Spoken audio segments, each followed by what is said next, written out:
Assalamualaikum warahmatullahi wabarakatuh.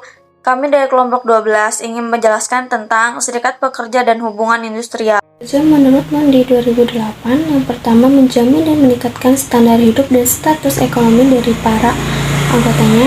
Yang kedua, meningkatkan dari ancaman-ancaman dan situasi-situasi yang muncul karena fluktuasi pasar, perubahan teknologi atau keputusan manajemen.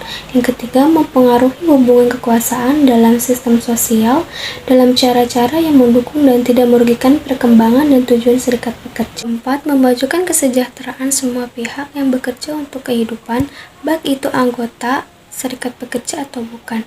Dan yang kelima, menciptakan mekanisme untuk menangkal penggunaan kebijakan-kebijakan dan praktik-praktik yang subjektif dan sewenang-wenang di tempat kerja. Mengapa karyawan bergabung dengan serikat pekerja? Yang pertama, tidak puas pada manajemen dalam hal A. Kompensasi, B. Keamanan jabatan, C. Sikap manajemen. Yang kedua, mencari saluran sosial. Yang ketiga, peluang untuk menjadi pemimpinan. Dan yang keempat, dipaksa rekan kerja. Hubungan industrial. Sumber. Yang pertama, Undang-Undang Nomor 13 Tahun 2003 tentang Ketenagakerjaan. Dan yang kedua, Undang-Undang Nomor 2 Tahun 2004 tentang penyelesaian perselisihan hubungan industrial. Hubungan industrial. Yang pertama, hubungan kerja. Hubungan kerja adalah hubungan antara pengusaha dengan pekerja atau buruh berdasarkan perjanjian kerja yang mempunyai unsur pekerjaan, upah, dan perintah. Kedua, hubungan industrial.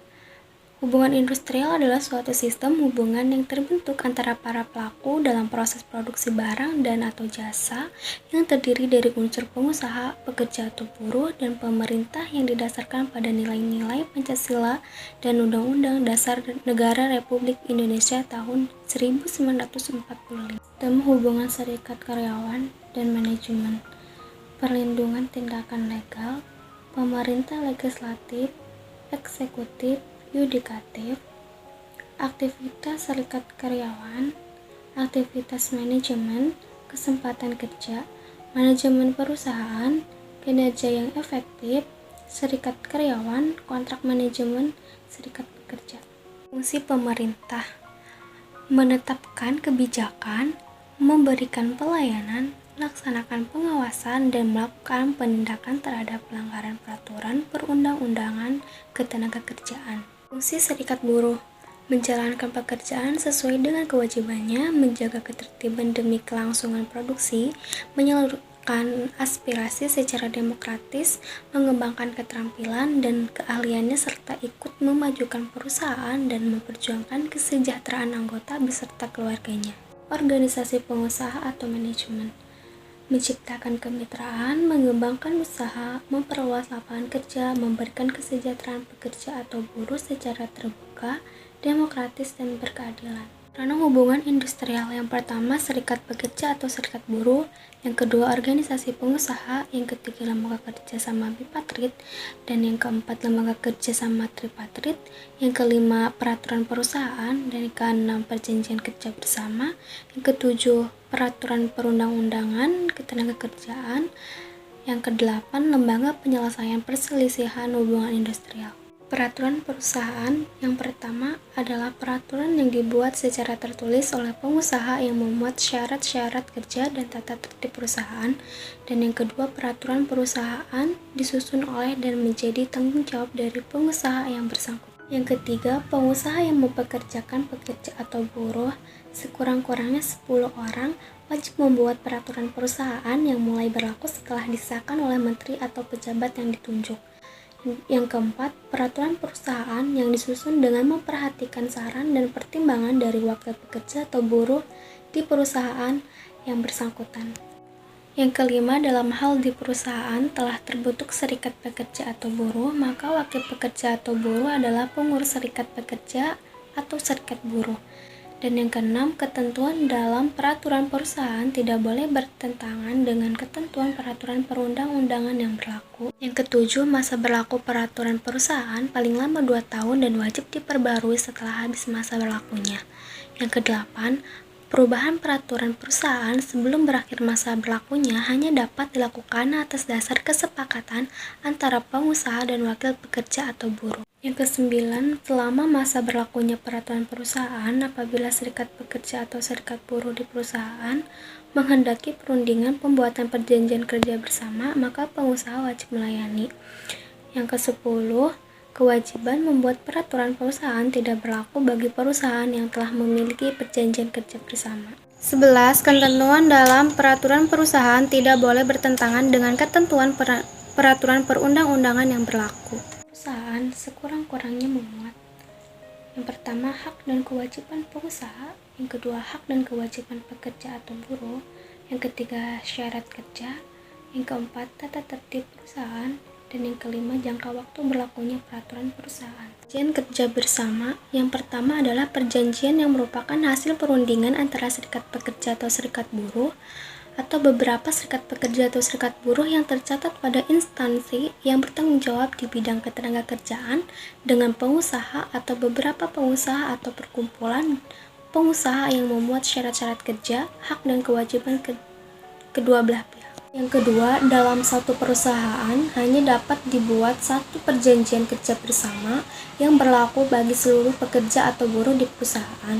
Yang ketiga, masa berlaku perjanjian kerja bersama paling lama 2 tahun. Yang keempat, perjanjian kerja bersama dapat diperpanjang masa berlakunya paling lama 1 tahun berdasarkan kesepakatan tertulis antara pengusaha dengan serikat pekerja atau buruh. Perjanjian kerja bersama sekurang-kurangnya memuat: 1. Hak dan kewajiban pengusaha; 2. Hak dan kewajiban serikat pekerja atau serikat buruh serta pekerja atau buruh. Yang ketiga, jangka waktu dan tanggal mulai berlakunya perjanjian kerja bersama. Dan yang keempat, tanda tangan para pihak pembuat perjanjian kerja bersama. Perjanjian kerja bersama dan perjanjian kerja. Yang pertama, perjanjian kerja yang dibuat oleh pengusaha dan pekerja atau buruh tidak boleh bertentangan dengan perjanjian kerja bersama. Yang kedua, dalam hal perjanjian kerja tersebut bertentangan dengan perjanjian kerja bersama, maka ketentuan dalam perjanjian kerja tersebut batal demi hukum dan yang berlaku adalah ketentuan dalam perjanjian kerja bersama.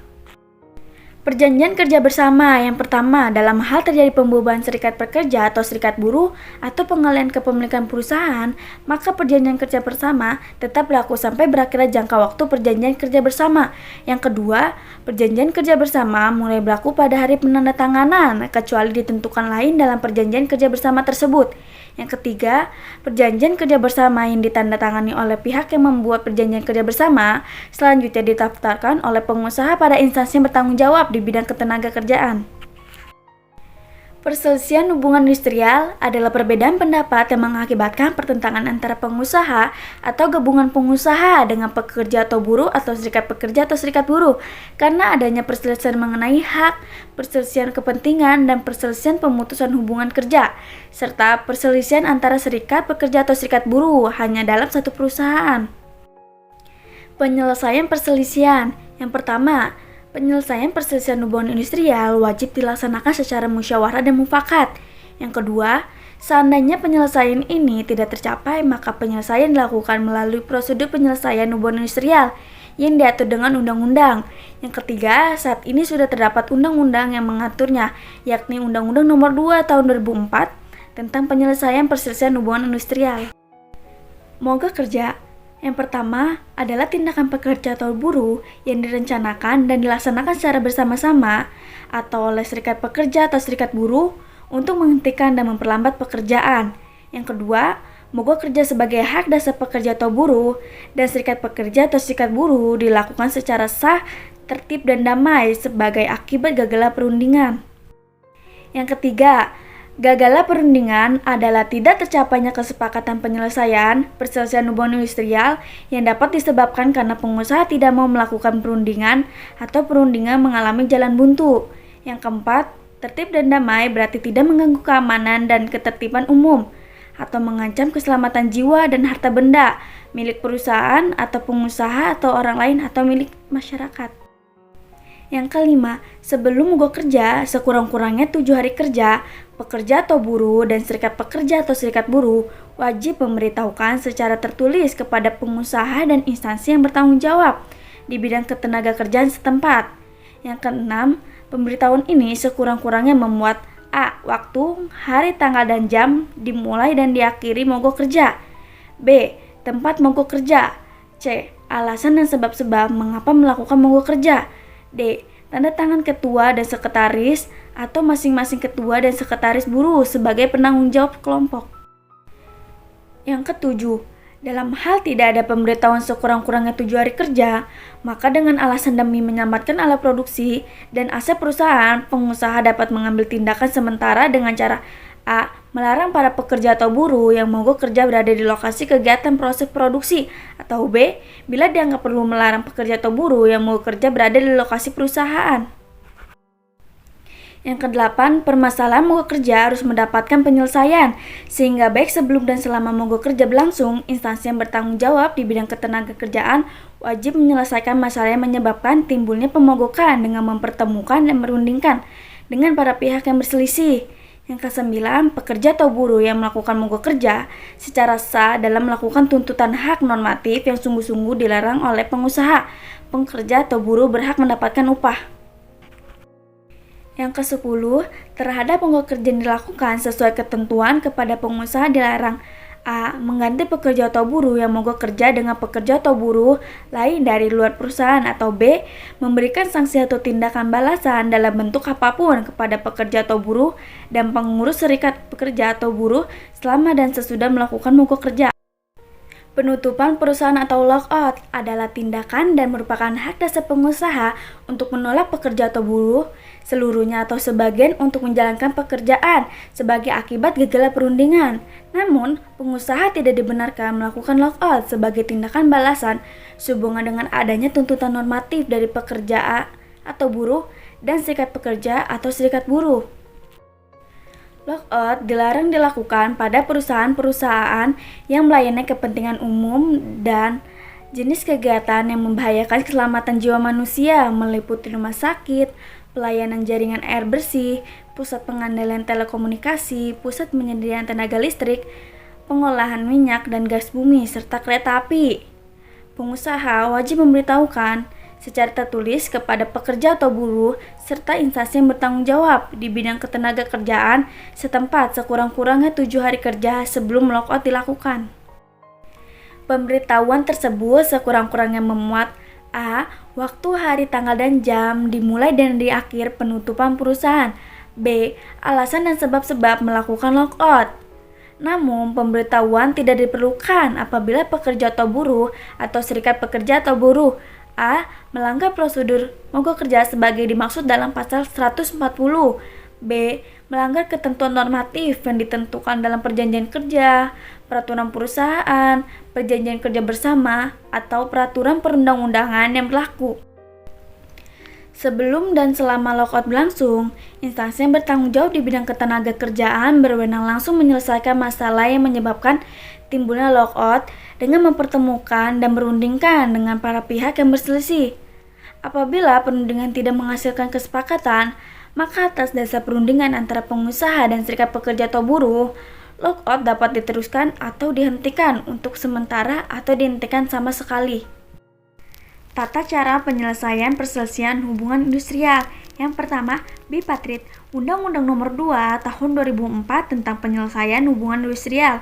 UU PHI, perselisihan hubungan industrial wajib diupayakan penyelesaiannya terlebih dahulu melalui perundingan bipartit secara musyawarah untuk mencapai mufakat. Jangka waktu penyelesaian 30 hari kerja sejak tanggal dimulainya perundingan.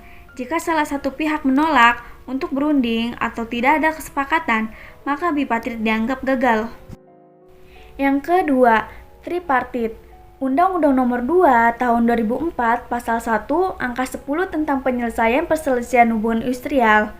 Lembaga kerja sama tripartit adalah forum komunikasi dan konsultasi antara pemangku kepentingan tripartit, serikat pekerja, pengusaha, dan pemerintah.